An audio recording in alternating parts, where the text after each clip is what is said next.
Véro, c'est moi. Comédienne et ancienne animatrice de camp. Je m'intéresse aux arts et à la culture et je pars à la rencontre d'artistes québécois inspirants.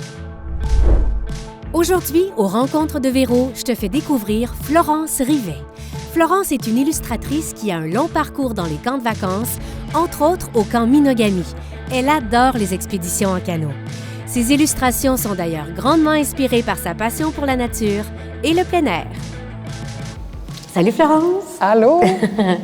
Enchantée. Très enchantée. Toi, tu étais campeuse à Minot, au Camp Minot. C'est quoi ton parcours de campeuse? Comment tu pourrais me raconter ça? Oui, en fait, Minot, ça a été le 3e camp dans lequel j'ai été. Avant ça, j'ai passé par, toujours dans les camps Odyssée, Beau-Royal, à 5 ans. Les camps Odyssée, tu dis? Oui, OK. dans cette grande famille-là. Ouais. Là. Fait que j'ai fait Beau-Royal, Trois-Saumons, puis j'ai atterri à Minot. OK. Puis là, ça a comme été le coup de foudre, là. OK. Puis ensuite, de campeuse, t'as tellement aimé ça, je pense que jusqu'à 16 ans, tu as été campeuse. C'est quand même un long parcours de campeuse. Tu es passée au rôle d'animatrice, en fait. Oui. Animatrice en plein air, animatrice... Les deux, en fait. Minot a quand même une bonne partie qui est basée sur le camp de base. Mm-hmm. Puis le reste, ça se passe en expédition. Fait qu'après avoir fait les plus longues expéditions qui m'étaient accessibles à cet âge-là, 24 jours, bien, je travaillais la deuxième moitié de l'été pour laver la vaisselle au début. OK. Job très glamour, mais que j'ai adoré. OK. C'était vraiment génial. T'as appris beaucoup, j'imagine. Ah, vraiment, vraiment. Ouais. L'étiquette de travail, puis de se donner à fond, puis travailler en équipe, j'ai adoré ça. Ensuite, j'ai eu des postes de sauveteur, responsable des sauveteurs. J'ai été monitrice des plus jeunes. Là, on partait en expédition juste de l'autre bord du lac. C'était super cute. Ouais. Puis après ça, j'ai guidé de plus en plus des longues expéditions. J'ai été aussi animatrice, donc responsable des moniteurs de différents groupes d'âge. Ouais. Puis j'ai terminé ma carrière en 2017, OK. après avoir guidé les plus longues expéditions, bien pas les plus longues, là, mais presque, de 24 jours pendant 3 ans, je crois. Wow! Ouais. Toi, tu apportais tes carnets, semble-t-il, de croquis quand tu allais en expédition. Comme campeuse, c'était les moments que je prenais pour moi pour apprécier à quel point on était dans des endroits magnifiques. Parce que dans ces expéditions-là, tu te ramasses à aller tellement loin, tu as l'impression qu'il y a comme pas un chat à des milles à la ronde.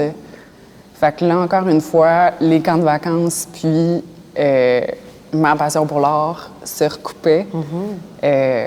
Puis même, je dirais, ont vraiment comme cultivé, semé une graine pour ce que je fais maintenant de ma vie en tant qu'illustratrice qui fait beaucoup de projets sur le plein air.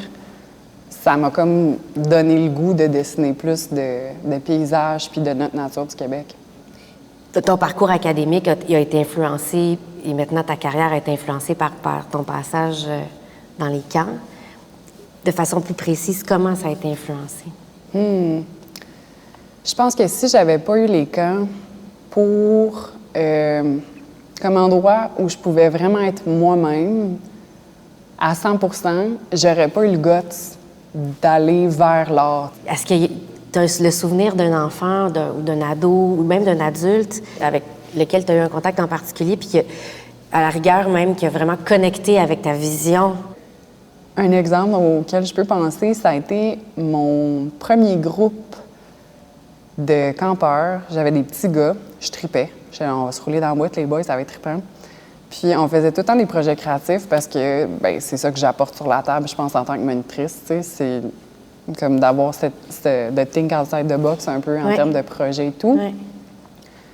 Puis on avait, il n'y avait pas grand-chose qu'on n'avait pas fait, là. On avait fait comme des séances de portraits. On avait transformé notre hutte en espèce de monstre avec du papier, tu sais. Bon, ma petite pensée écologique du moment, c'est... Ça prenait beaucoup de papier pour faire ça, mais c'était vraiment épique. Les boys trippaient. Ouais. Puis, plusieurs années plus tard, des campeurs de cette hutte-là prenaient le train avec moi pour se rendre au départ de leurs expéditions de 24 jours. Puis, dans le train, les boys étaient venus me voir, puis ils m'avaient montré qu'ils traînaient un sketchbook avec eux autres. Puis, ils étaient comme « Ah, tu veux-tu regarder un peu ce que j'ai fait? Tu me dirais-tu, comme, t'aurais-tu des trucs pour améliorer ça? Puis c'était hot de voir que les deux, tu sais, ils avaient comme continué de cheminer là-dedans, puis... Ça a dû te toucher au bout, ça? Ah, complètement, bien raide. Ouais, en tout cas, moi, ça me touche. Moi aussi, je trouve ça très, très, très, très touchant. Oui, c'était cute. Qu'est-ce que tu dirais à un animateur qui a jamais fait d'art dans la vie, qui arrive au camp, qui doit animer un atelier d'art, que ce soit écriture, musique, art plastique, théâtre?